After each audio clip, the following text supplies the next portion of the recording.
ዛሬ የሆነች ሴትዮ መጣችና for you page ላይ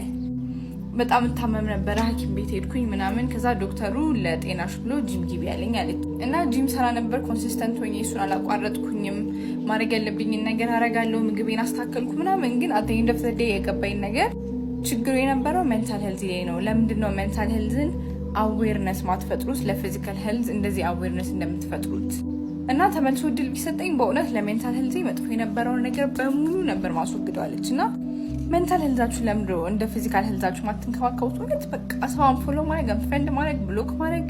ማትፈልጉት ሰው ጋር አለመዋል for you ፔጃችሁን ማስተካከል ፊዚካል ሄልዛችን ለምንጨነቀው ያህል ለምንድነው ስለ ሜንታል ሄልዛችን ማናስበው ግዴታ ጤናችን እስኪ ዋከብ ጤናችን እስኪ ምንድነው የሚባለው ጤናችን ልክ እስካይሆን ድረስ መጠበቅ የለብንም ለሜንታል ሄልዛችሁ ጥሩ ያልሆኑትን ሰዎች ጥሩ ያልሆኑትን ሶሻል ሚዲያ ላይ ያሉትን ሰዎችም ያካል ሰዎችም ቢሆን ኤቭሪዋን ሪሙቭ ማድረግ የማን ግዴታ ነው የእናንተ ግዴታ ነው ዛሬ አንድ ሳምንት ሆኖናል ስለ ሜንታል ሄልዝ ስለ ኮንፊደንስ ቪዲዮ ሰርቼላችኋለሁ ቼክ ኢት አውት እና ሜንታል ሄልዛችሁን ፕሮቴክት ማድረግ አትርሱ